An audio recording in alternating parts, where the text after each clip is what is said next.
Kanggo Ayu Anjani sampun dipun ayomi. Putra Paduka ingkang mijil pawestri. Cetha menawi Paduka Kanjeng Rama benten-bentenaken ing antawisipun putra setunggalan setunggalipun. Rama, kula ingkang menang andarbeni cupu menika Rama. Kusik to kusik. Iki ana apa to lha kok dadi pating glidrah suarane gemrebruk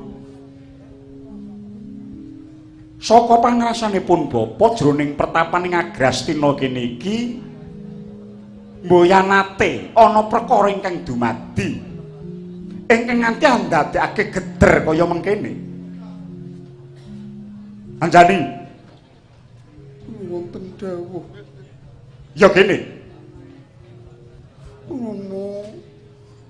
kula menika ngalir ngidul ngetan ngilen tansah dipun bujung kalian Guarsa menapa dene Guarsi lho Rama. Wah, dipun bujung kemawon. Iya labet. Kakang Mbok Anjani ingkang boten welas dumateng sederek enem. Mila ngantos dados karetah mekaten inggih labet. Kula nuwun sewu.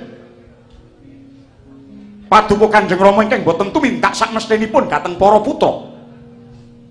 Rama, kula nyuwun pengayoman kados pundi marginipun supados barang darbek kula menika mboten wal saking regemaning tangan kula Bapa. Ora to. Sembawan kula wonten dawuh. Kakang Premban, iki lelakon apa iki? Anak anunganing dita bocah kang padha mursid bisa mikul dhuwur mendem jero marang wong tuwa. Tinemune lah kok dadi dina iki padha padudon regejegan. Sikut-sikutan jegal-jegalan. Ora ngono wae. Kok barang darbe kepiye? Aduh ngaturi wuninga Kakang Premban. Estunipun sawetawis anggen kula ngengetaken namung wegah nampa wewarah nampik pitutur ingkang utami. Waleh-waleh menapa ingkang putra samirebatan cupu manik Kakang Premban. Ora kok mula kok kandha barang darbe cupu manik kepiye? Rama. Wasipun kula mboten badhe matur kathah-kathah nanging kedah Guarsa ingkang kedah andarbeni cupu manik menika. Kula kemawon Rama. Sengseming raos kula tanpa pepindhan menawi kula saged nguningani gelaring cupu. Menawi dipun buka tutuping cupu, kula saged sengsem lahir miwah dados. Mboten Rama, menika gadahan kula Rama. Kusik. Aku tak nonton ya Anjani. Mboten Rama, mangke paduka paringaken dhateng Guwarsa. Menapa Guwarsa? Ora.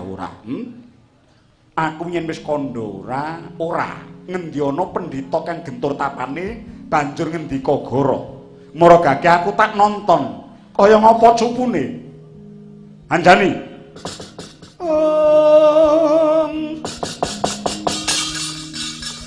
Ngancor lampaing angin kuntorang kraning koro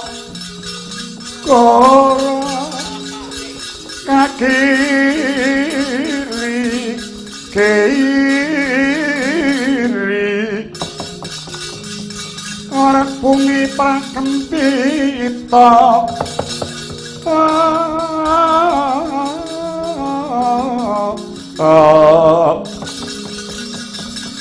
orang bumi prakempita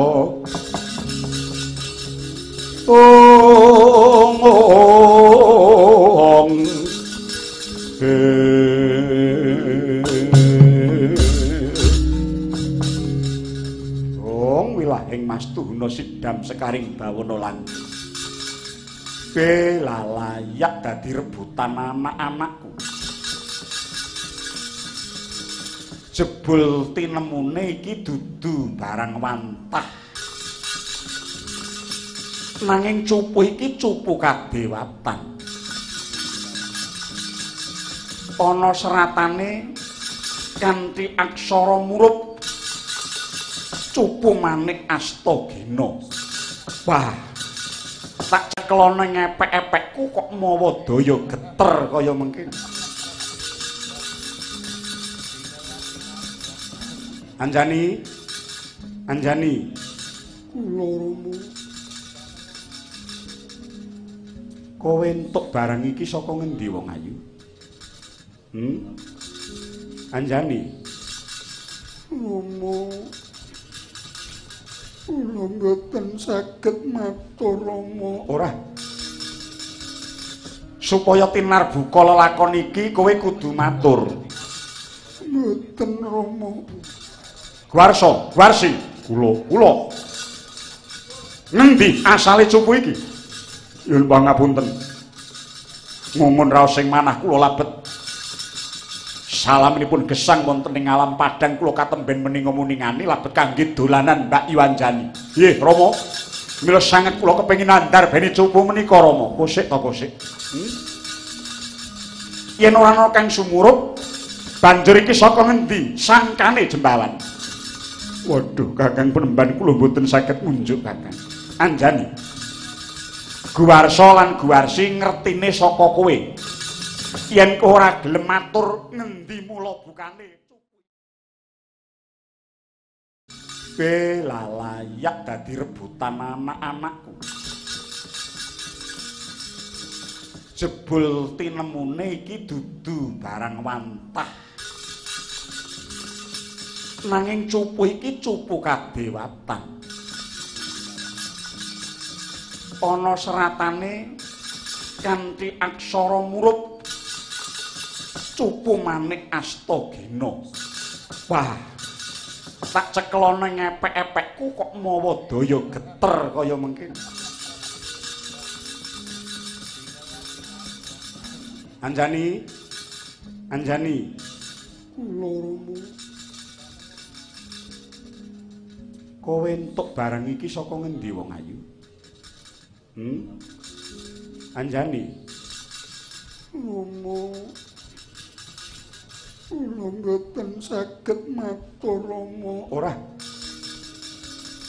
Supaya tinar buka lelakon iki kowe kudu matur.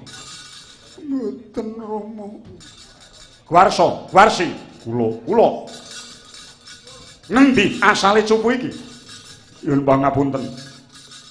Ngumun raos sing manah kula labet. Salaminipun gesang wonten ing alam Padang kula katemben meninga muningani labet kangge dolanan Mbak Iwanjani. Nggih, Rama. Mila sanget kula kepengin nandar beni cupu menika Rama. Kosik to kosik. Yen ora ana kang sumurup, banjur iki saka ngendi sangkane Jembawan? Waduh, Kakang Penemban kula mboten saged munjuk Kakang. Anjani.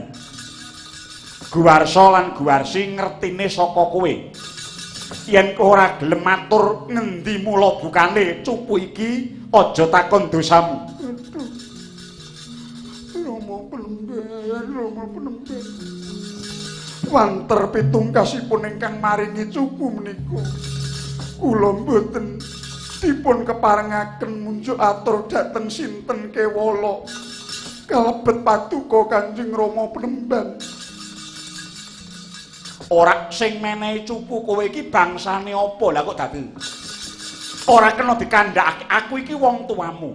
Kowe kuwi titisaning getih dagingku dhewe. Lah kok dadi aku wong tuamu kang ngukir jiwa ragamu ora dientuki nyumurupi angsale barang iki.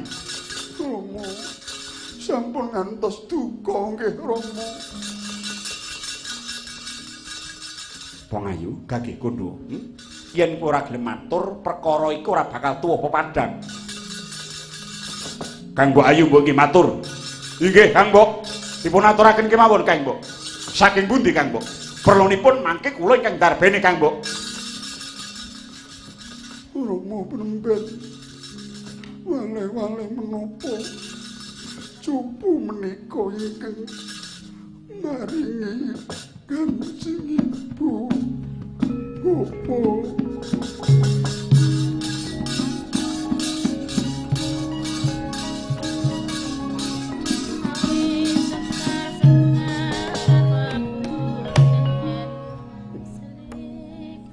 Duh, Hyang Agung, paduka paring apa padhang dhateng jagat kula.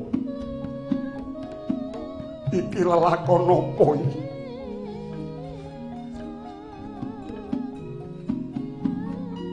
Mongko aku pitaya yen to cupu iki cupu kadewan. Nanging kena ngopo dadi tekana tangane Windradi. Dewa, Dewa. Paduka paringa pangayoman, Dewa.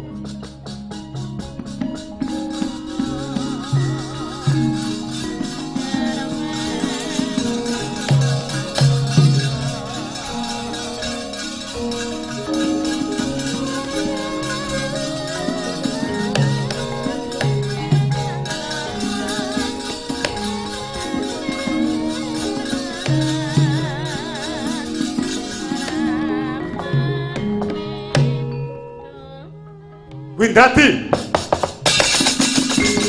Oh.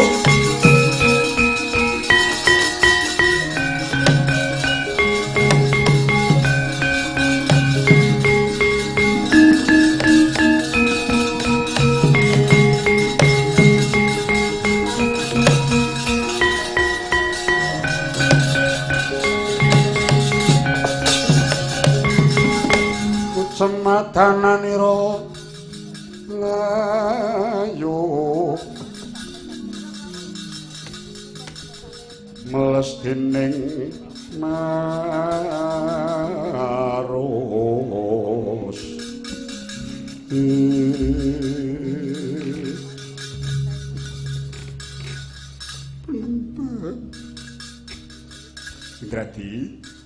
Windradi, kowe nolya mrene wong ayu. Gage kowe nolya mrene. Dadi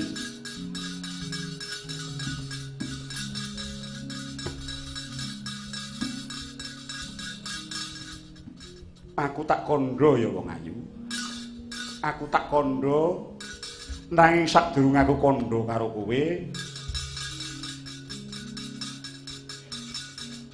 Jembawan. Kula Kakang. Singkirna dhisik bocah-bocah.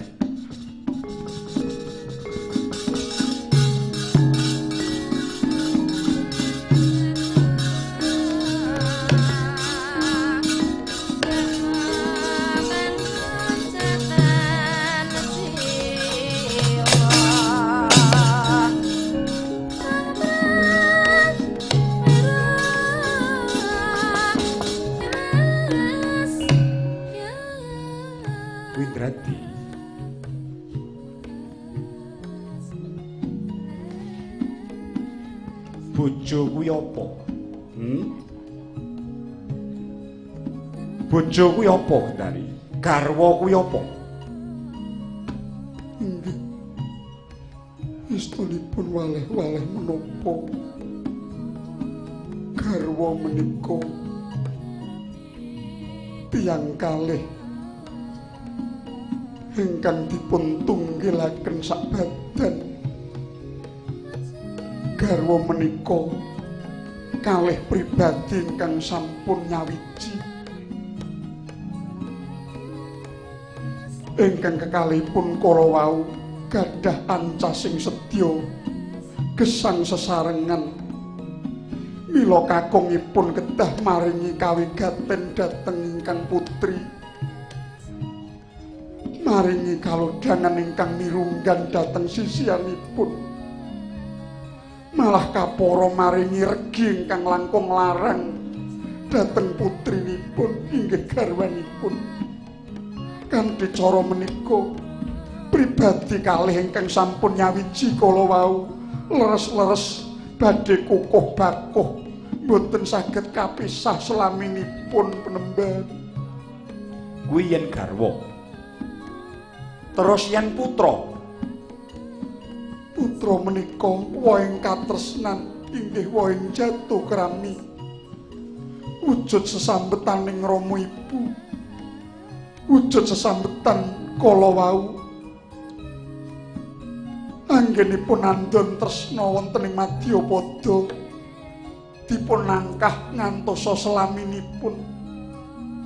Praning menungsa menika titah ingkang asipat kuwadakan, kajiwan lan kasukman. Mila anggenipun dados manungsa sawetahipun boten namung nalika andon tresnaning lair nanging ugi andon tresnaning batos. Inggih kanthi sesinian kala wau antawisipun rama lan ibunipun satemah ambabar putra manggih rahayu tentrem dereng sambe kala penemban. Kuwi kabeh bener. Bener Widadi. Nanging kuciwane jebul ucap kang becik kang utama mengkono mau kok tuwuh saka bojoku ingkang nyatane ing antaraning batin lan lairmu ora gathuk. Lepet kula menapa penemban? Kowe wis krasa tekamu ing kene ngungkurke pun kakang mau merga kowe nyawang barang kang tak gawa iki.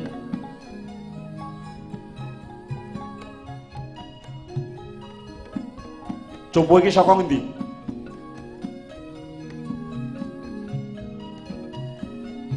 Windradi, cupu iki saka ngendi?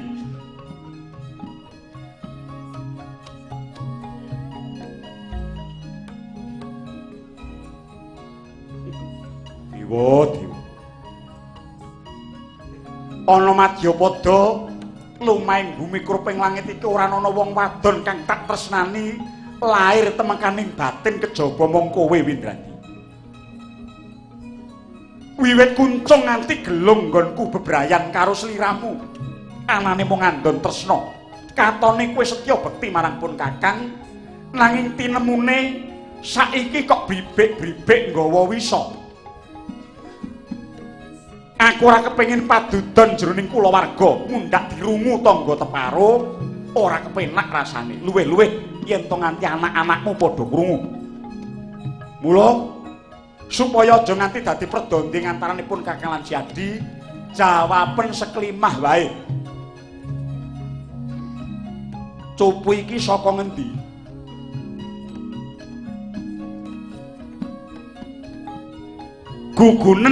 Gugunen aku Wangsulana yen kowe isih ngakoni aku guru lakimu. Cupu iki saka ngendi Windradi? Windradi, cupu iki saka ngendi? Meneng kaya watu. Oh.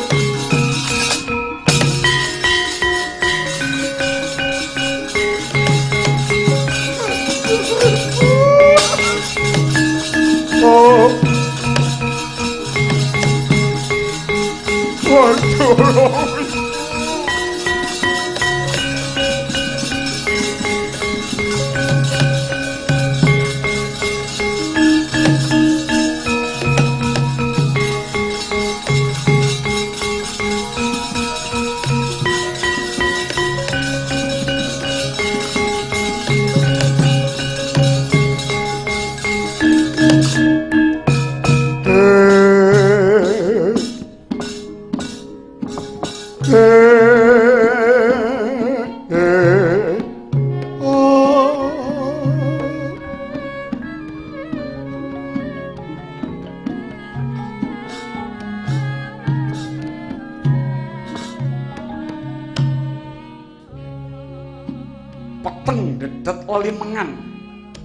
Hing bawana sintru kadiwanci bangun kasaput lebu bledhek gundala pating jlegur suarane kilat dadit sesautan yayah andilat telenging bantala mandi sabdaning begawan Gutama labet dedosan ingkang sinandhang dening garwanira nenggih Dewi Windradi datak sakoling mangkit jelek dadya tugu sela datan mubah datan musik wis datan kesinungan gesang jelih-jelih sang putra tetiga miyarsa sabdaning Sang Rama Begawan Gutama mulat ingkang ibu ingkang wis dadya watu hangrungkepi daleweran kang waspa mangkono wijile ibu sampun nilar kula ibu kenging menapa paduka dados sela ibu kula boten mentala muningani gelar paduka Kanjeng Ibu. Rama kenging menapa paduka ndawaken upata dhateng Ibu Rama. Rama kados pundi Ibu paduka ruwat. Rama. Oh.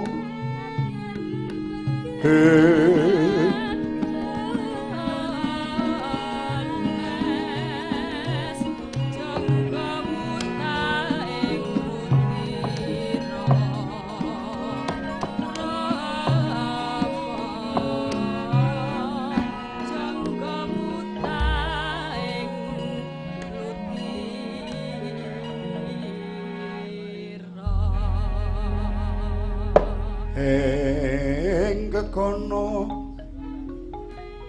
sumamburat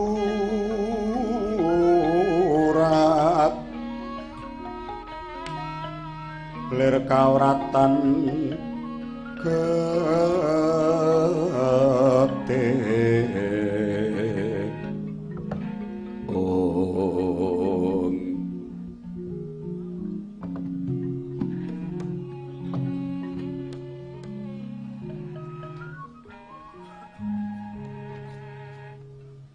anakku nggih anakku Anjani Guwarsa lan kowe Guwarsi wis nggih aja mbok ketuni dumadine ibumu kang kaya mengkono pangrasanipun bapa aku iki jinejer dadi wong tuamu lan bojone ibumu gogroking godhong selembar suweking kampuh ora ketang mung sak cengkeng paribasane pun bapa kudu sumurup nanging ingkang dumadya ning pertapan Agrastina iki lelakon kang kaya mengkene nggih aja mbok ketuni ngerti yo cupu maneh Astagina iki kudune mapan ana ning kayangan nanging cupu iku kanyatan ana astane ibumu ingkang banjur dadi rebutan para putra-putraku kabeh klebu sira. Aku bisa netepake lamun to mapaning cupu ana ing Agrastina yen ula-ula iki liwat dalan ingkang ora sak mestine. Mula tinimbang cupu iki dadi winih memala. Tak guwange saka papan kene.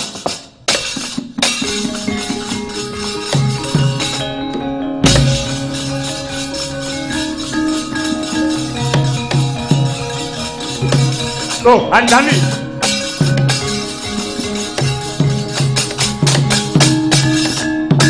Loh.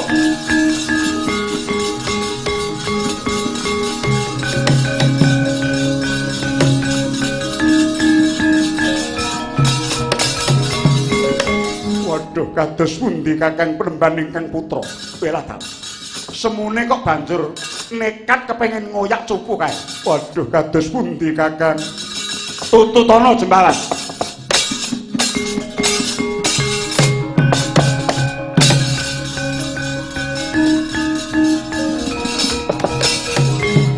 Jagat wasisaning Bathara wayah Bathara jagat. Iki lha ta.